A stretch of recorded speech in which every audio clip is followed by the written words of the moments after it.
கைகளை வைத்த உடனே அவங்க நிமிர்ந்து பார்த்தாங்களாம். அவங்களால நிமிர முடிஞ்சுதான். 18 வருடம் கூனியா இருந்து இந்த பூமியை மாத்திரம் பார்த்து கொண்டு எவ்வளோ காரியங்கள் அவங்களால சந்தோஷமா மற்ற மனிதர்களை போல என்ன பண்ண முடியாது, நேராக நிமிர்ந்து உட்கார முடியாது, நேராக நிமிர்ந்து நடக்க முடியாது. கூனியா இருக்கும் போது அவங்க பல காரியங்கள் வேலைகளை கூட அவங்களால என்ன பண்ண முடியாது, சுலபமாக செய்ய முடியாது. ஆனால் அது எதையுமே அவங்க ஃபீல் பண்ணலை. அது ஒரு பலவீனத்தை அவங்க காரணமாக நினைக்கவும் இல்லை. அவங்க முதலாவது தேவனுடைய ராஜ்யத்தையும் அவருடைய நீதியும் தேடும்போது அப்போ இவைகள் எல்லாம் கூட கொடுக்கப்படும் என்ற போல அவங்க முதலாவது தேவனுடைய சமூகத்தை அவங்க தேடினாங்க. அந்த ராஜ்யத்தை அவங்க தேடி அவங்க வந்த போது தான் ஆண்டவருடைய கண்கள் ஆட்டோமேட்டிக்காக யார் மேலே பட்டுச்சுன்னா அந்த கூனியான ஸ்திரீ மேலே பட்டது.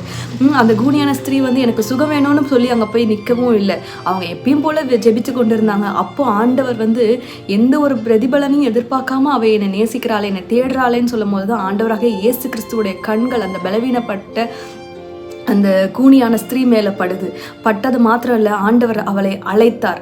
அவரை அழைத்து சும்மா மாத்திரம் அழைத்து ஜெபித்து கொண்டு போகலை. அன்னைக்கு அவங்களுக்கு விடுதலை கிடைச்சிச்சு.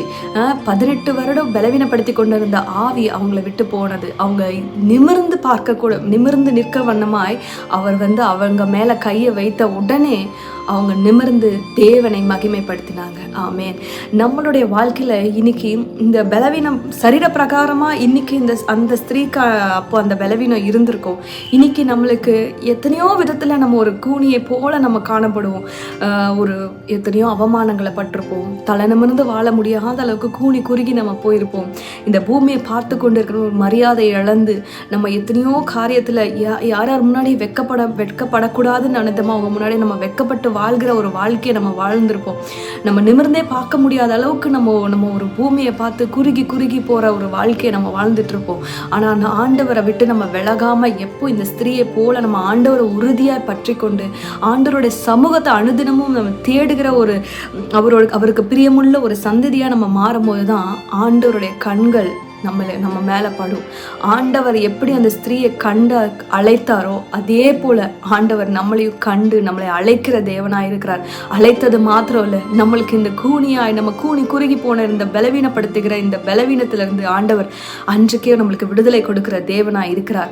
விடுதலை கொடுத்தது மாத்திரம் இல்லை, நம்மளை நிமிர செய்கிற தேவனாய் இருக்கிறார். எந்த இடத்துல நம்ம வெட்கப்பட்ட இடத்துல நம்மளை தலைகளை தேவன் உயர்த்த வல்லமையுள்ள தேவனாய் இருக்கிறார். நம்ம தலைகளை உயர்த்துகிற தேவனாய் இருக்கிறார். நம்ம உயர்த்தப்படும் போது நம்ம ஆண்டவரை மகிமைப்படுத்தணும். எங்களுக்கல்ல கர்த்தாவே உம்முடைய நாம மகிமைக்கென்றே என்று சொல்லத்தக்கதாய் நம்ம ஆண்டவருடைய நாமத்தை மகிமைப்படுத்தி ஆண்டவருக்கு என்று நம்ம சாட்சியாய் நிற்கணும். இந்த ஸ்திரீயை போல நம்ம அன்னதினமும் ஆண்டவருடைய சமூகத்தை தேடணும். ஆண்டவரோடு நம்ம இணைந்து வளருவோம். அவருடைய வசனத்தை